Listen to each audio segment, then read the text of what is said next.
Hello and welcome to CCBC. Welcome to being a student organization leader or student organization advisor for the 2024-2025 academic year. We're so excited to have you. We're so excited to see all the great things you're going to do involved in the student organization on campus, really adding some life to our campus and helping meet students and help students throughout their journey at the college. Um, Student engagement at Catonsville is located in the barn building. Over in the lower level. The phone number's here. And my name's Dan Sim. I'm the Assistant Director of Student Engagement. My office is located in the barn. And I'm joined by my colleagues Crystal and Nancy to support you at Catonsville. Crystal and Nancy are both new here to CCBC over the summer, so they're very excited to meet everyone and get used to what it is like on campus here. So if you're coming back to campus, you're going to see some new faces around student engagement. We're so happy to have them here and to have them join us. If you're over at the Dundalk campus, the student engagement office is located in the Lloyd College Center.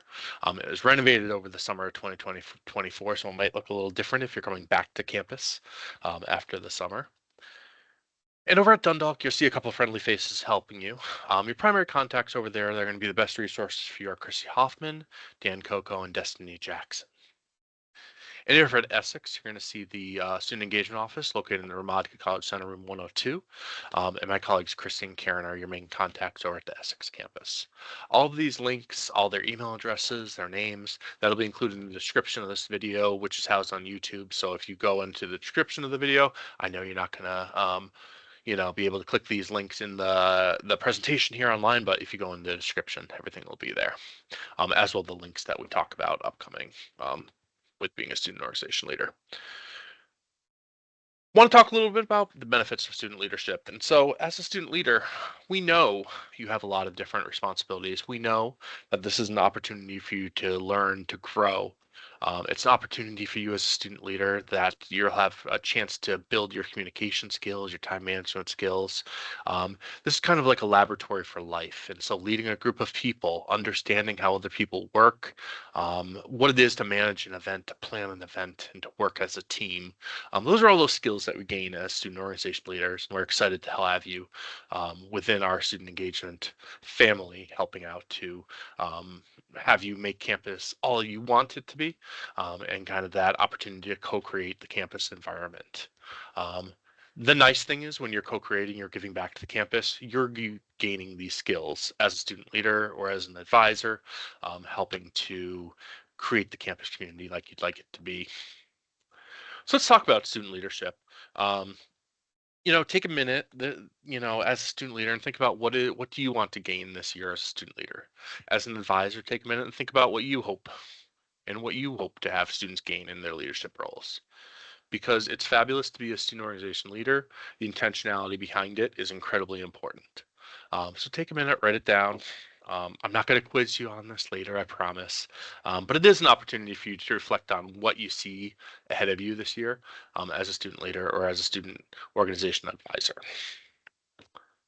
We want to talk a little about responsibilities because as a student leader, students come to us time to time and say, what do I actually need to do? Um, so we encourage you to have that conversation with your advisor. We encourage you to have that conversation with your executive board. A lot of advisors meet with their students every week, some less regularly, depending on what the student organization's goals and objectives are. But we encourage you and ask you to meet together as an advisor and as student organization leaders at least once a month, talk about opportunities and plans for events. We ask you to go through, we're going to be talking about a lot of policies, a lot of guidelines with event planning, with finances. And our goal is to help keep you in a direction towards your goals. And so as you're starting to become a student leader, as a student organization is beginning in the planning stage, talk about what your goals are going to be, whether that's recruit new members, because certainly it's a lot easier as a student organization and as a student leader and as an advisor. The more people involved, the better things tend to go. More people can help with more different events. more different opportunities that you want to provide, more conversations that you want to provide, those type of things. So spend some time thinking about that, about what you want your goals to be, what kind of events you want to hold, what you want to do to serve the campus community, and be a resource community, campus community, what you want to bring to the campus community. One of the best ways at the beginning of this year we advise student organizations to recruit new members is through our Connect Fest events. You'll see a list of those on the screen right now. That'll happen at the beginning of September of 2024. We'll certainly have events planned if you're listening to this later on at the beginning of February for the spring 2025 semester. We will need you to reserve a table ahead of time. You'll see that link on your screen and in this video description as well to help us prepare for these events. But it's a fabulous opportunity. There'll be hundreds of students there. So think about how you want to advertise your student group. If you want to give away stuff, certainly have a sign-up sheet, but advertise what you'd like it to be, what your vision is for your student group, and make it appealing for students, because that's going to help students most directly connect with you as a student organization.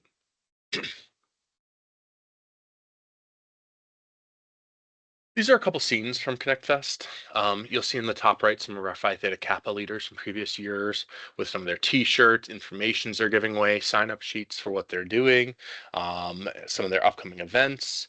You'll see some of the photos at the bottom as far as what the events tend to look like, with people filtering in and around and through the events. We're hoping in September to be outside, but depending on weather, certainly we have indoor arrangements as well. I also wanted to spend a few seconds talking about the student engagement My CCBC community.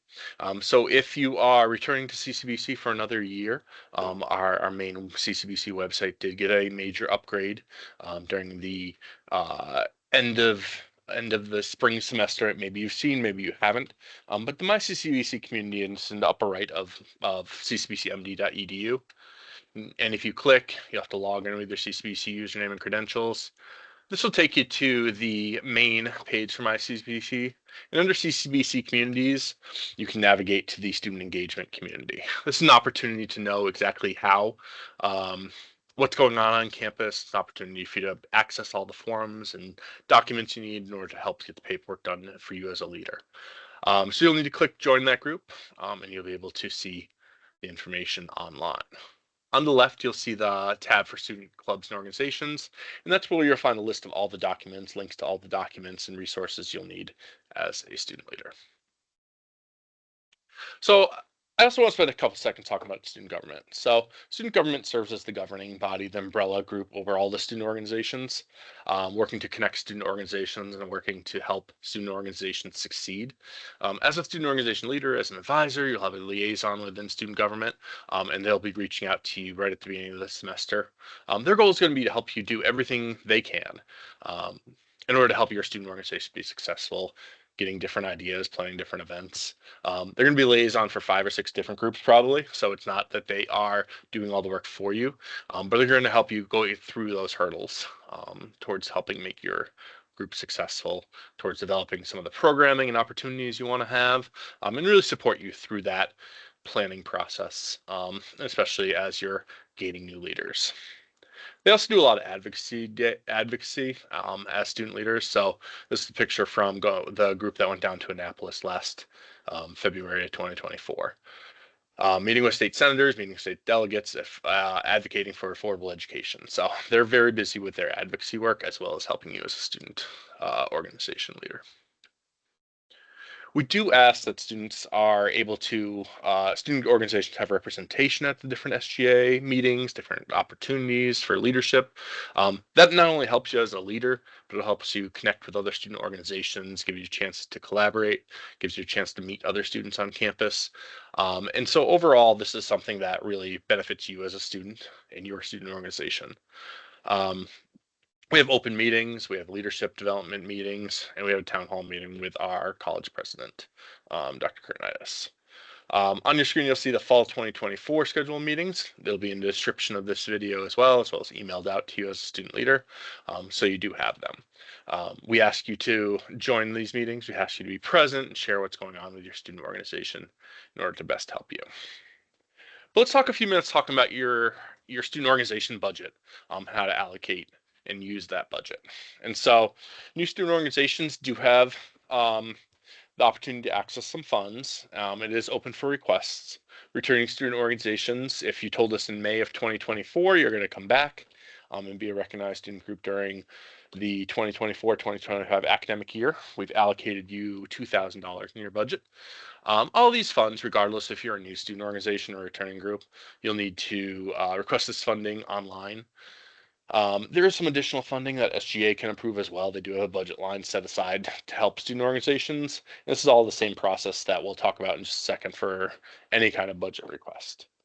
Um, the most important thing when you're requesting funds to use your budget is that everything needs to be approved in advance in writing by either myself or one of my colleagues in student engagement.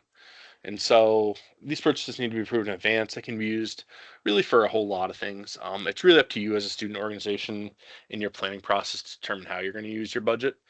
There's certainly um, some limitations we'll need to put on that, but most of the time, if you want to use your budget to pay for guest speaker fees or giveaways or decorations for events or food for events or travel, that's really up to you to decide where you're going to spend your budget.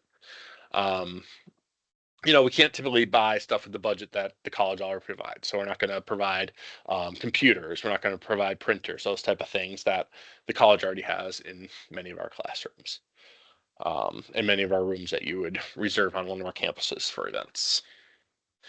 It's important we talk about movies for a second, because a lot of times student organizations want to show a movie, want to show a film, and it's wonderful to be able to gather as a community and see, whatever Hollywood's put out lately. And when you put in a DVD, you've probably seen warnings like this that you see on your screen, the FBI warnings, the piracy warnings, and these are all things typically at home. I hear students say, "Oh, I ignore that," and that's fine at home. The challenge is when you're running a student organization, you are responsible. This is a public viewing, and we do need to pay legal fees in order to show a movie publicly. And so student engagement can help with that. We can use your budget if you do want to show a movie, but movies do cost between $400 to $700 for one showing on campus, and so that is something that, regardless of if you're able to stream it at home or view it on a DVD at home, we do need to pay for a public viewing. Most of the time, we need to get the copyright. There are some small companies outside of some of the major for-profit companies, documentaries you've seen on PBS, local filmmakers that may allow you to use the copyright to view it publicly on campus without paying a fee, but we would need that in writing. We would need a contract for something like that. And so our staff's always going to help you out with that. We're not going to leave you hanging. We're not going to have you do a contract yourself. But please be aware that there is a contract that is needed for any movie we show on campus. One of the other things student organizations like to do a whole lot is to order catering, order food. CCBC and student engagement, and within your student organization budget, there is a contract that we have with Sodexo, the dining company on campus, for most catering options on campus. There are some small exceptions, and so there's sometimes foods that aren't on Sodexo's menu, which we can go to other venues for. If your student group or the students have a need for kosher or halal foods, we typically go to an outside vendor. And if your student organization is hosting events on the weekend or off campus, so we can go to an outside vendor. That all needs to be approved in advance by student engagement. We'll help you get the contract and procure payment for that. But the most important thing is, you're coming up with those ideas, you're bringing it to us so we can help make it happen. We do need all that catering in advance. There's catering menus online on the My CCBC site. It'll also be linked below in this video on the description. And the biggest thing we ask is that food's got to be requested at least 2 weeks prior, because Sodexo has a giant catering menu, but not everything on all those menus are in stock at all times. And so think of it less as a restaurant where they have everything on your menu. The catering menu says, hey, we can get all this within a week or two. So the importance is that you're giving us that information so they can order the food and it can be here in time for your event in time. Doing things in advance is an incredibly important part of being a leader. The other thing we want to remind students of and remind student organizations of is that the day of your event, you'll pick up the food from the cafe. Sodexo will have it all ready for you. They'll give you a cart and tablecloths. You set it up, have a great event. And after the event, make sure you bring your serving utensils, any dishes and pots and pans back to the cafe after the event. Student organizations also like to travel. There's a lot of great opportunities in the Baltimore and Mid-Atlantic region, certainly. We do need an advisor present for any kind of travel. Um, we need to approve that. We do have funding for student organizations to attend conferences if that's something your group is interested to. Again, we need this information in advance so we can approve it. But we typically can support two students and an advisor to any kind of like regional conference. Typically just one student for a national conference if you're flying somewhere and going a little bit further. Any kind of group trips, though, if you're looking to bring a group downtown to Baltimore to go to an art museum, anything like that, they'll need to be funded throughout your budget. So we'll look at getting tickets. We can look at reduced price tickets. We can look at having a trip to a corn maze. Um, it's really up to you to have those ideas and for us to help you make those ideas a reality. But let us know in advance so that we can do that. Sometimes with our credit cards, it's a little more time to get stuff cleared, but we can almost always make that happen. Another thing student organizations spend funds on are giveaways, promotional items. A lot of times people say, hey, everyone that comes, we'll give you, $5 on your one card for a gift card. We like to give away things like T-shirts. We like to give away raffle prizes. And again, those are all up to you to decide if that's what you want to do with your student organization. We'll work with you through all those details. If they want to give away T-shirts or pens for your organization or give out, other things, incentives for people coming. The easiest thing for us to do and for the college to do for purchasing, if you want to give out gift cards, instead of doing gift cards to put funds on a student's one card is a lot easier and a lot more manageable for everyone involved, yourself included, as a leader or as an advisor. And so often, if students say, "Hey, we want to enter everyone that comes to this event for a $25 gift card," we'll typically put those funds on the person's one card that they can use at the cafe or at the bookstores on campus.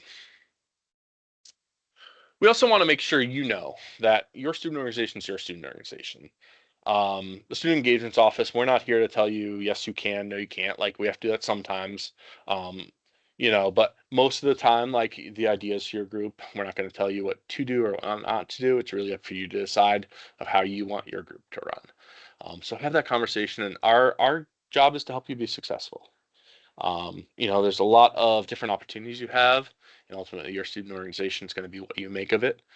So take the time you need to do that planning, to think about it, but then come talk to us because we're here to help you, and that's our goal as staff members. The most important thing for expenditures when we're talking about money is that everything's submitted electronically through our request form, which again in the comments um, of this YouTube video right now. Um, Submitted electronically is 2 weeks in advance. That gives enough time for if people are out for a day or two, or if there's a holiday in there, or to make sure that any supplies you need are ordered and arrive on campus in time for your event, the opportunity you want to have. Everything's got to be approved. So, I've seen students in previous years think as soon as they hit submit, like they're gonna get an automatic approval, and you will get an email with the documentation. But until you actually get that approval email from myself or one of my colleagues, please don't assume it's approved. We'll try to do almost all purchasing ourselves um, throughout student engagement. But this event request form, this covers everything from room reservations to food, catering requests, budget requests, any kind of travel requests throughout that. This is the main request form now that you see on your screen. And again, this link is down in the description. You will need to log in with your CCBC credentials, but this form will walk you through entering the information about your event, what you're looking to do. Are you looking to order food? Are you looking to travel? Are you looking for us to buy some stuff from Amazon for you? What are you looking to do so that we can help make it successful? And these approvals, once it's submitted, will come to you automatically via email. We ask you to put your advisor's contact information in there because we do need the advisor um, to approve the purchases or after hours events. Um, if you are the advisor, obviously you'll get emailed it automatically as well. Um, but we do have that in there for you. We prefer to buy as much as we can on our credit card directly and just give it to you. We would prefer not doing reimbursements. Certainly sometimes that's needed, but it makes it easier for everyone involved. If you can give us a link, put it right in the request form of what you want to buy from Amazon, we'll purchase it for you and let you know when it arrives on campus. And that will help you um, not have to worry about the direct purchasing or any kind of reimbursement. If you do request and we approve you to be reimbursed for something, we can only reimburse you if you have tax exempt um, purchases and itemized receipts. And so if you are approved for reimbursement, we can give you a tax exempt form, and we'll do so at the time. Um, and itemized receipts just need to explicitly state what you're buying. It can't say total $57.28. It needs to say, paper plates for $12, which is a lot of paper plates, but I don't know what you're doing. And these say each individual item you purchase. They can't just have a total on the receipt, which is the big thing. So again, we say this every semester because it's so important, but don't purchase anything until you're notified your request has been approved in writing. We'll give you the tax certificate to ensure that helps you along the way. The other things we want to make sure you're aware about, like come talk to us. Our staff is here during normal business hours. We're happy to help. Email is great. Talking in person is great. We stress over and over again the importance of having at least 2 weeks for planning and execution for your events. But for those kind of major events like travel or trips, if we're booking you a plane ticket down to a conference in St. Louis or something like that, that's going to take a little more than a couple weeks in advance to make sure we can get some decent tickets, to make sure we can get you a hotel room and all that jazz. Same thing if it's a really big event, you're having outside folks come in. There's a lot of logistics involved, or they're expensive events. Let us know to make sure that we have enough time to approve all those budget expenditures and help make sure your event is successful. The other part after everything's approved that we want to make sure that you're aware of as a student leader or as advisor is how to publicize events. And so there's a whole lot of different ways we can publicize events, and student engagement's here to help you make that happen. We have a link to this publicity form online. So a lot of times students will use one of the online tools to create publicity, a flyer they can post around campus, information to post on social media, information we can text out on your behalf or to put on bulletin boards on your behalf. We'll ask you to create that publicity because we want it to represent what your organization looks like, and then you could upload it into this and we'll take care of it from there. We'll print it, we'll post it around campus for you for hard copies if that's what you'd like. We do have this footer, which will be also linked below in the description of this video here. It needs to be at the bottom of any publicity before we'll approve it, so folks know that it is a student engagement event and we'll support you through that. Other thing we want to make sure is that you're connecting with student engagement. And so we do have social media. Make sure you know there. We're happy to advertise your events on there, let people know what's up, what your student group's doing, that you're looking for new members or executive board members, or you have this really great opportunity coming up, or you're looking to travel and go on this great trip. Take a look at what's up there, and we're happy to get information out. Another major way that we advertise student organization events is on the email that goes out every Friday to every student on campus. The thousands and thousands of CCBC students is up there as well. The last part of this I want to talk about a little bit is what needs to be done to keep your student organization active, to keep your club budget active. And so there's 4 main steps to keep your student organization active and your club budget active. And you'll receive more information about this in an email as a student leader or as an advisor. There'll be information about this below in the description as well. The first step is let us know that students are still interested in your student organization. Give us a list of some students who are interested in what you're doing. Call it the organization membership. Let us know who's going to be in charge of your student organization. So we do require at least 3 students and at least 1 advisor in charge of every student organization. So let us know who those people are, what their names are, and how to contact them. The advisor agreement. We need the advisor to complete the advisor agreement saying that they're willing and able to advise your student group. And the last is this student organization orientation, this budget training. By watching this video, we'll ask you to, watch this video and go through and complete this. There's an online form confirming you've watched this video. And once an advisor does that and a student does that, that's the completion of that step 4 there that you'll see on your screen. But ultimately, this is your student group. These friendly faces are here to help you and your student group be successful. So please take some time, start planning, start thinking about how you want to be successful as a student group. And please don't hesitate to let these wonderful folks know how we all can help you be successful as a student group. If you have any questions, please don't hesitate to reach out. Please don't hesitate to connect. We look forward to a great year. Have a good one. Bye bye.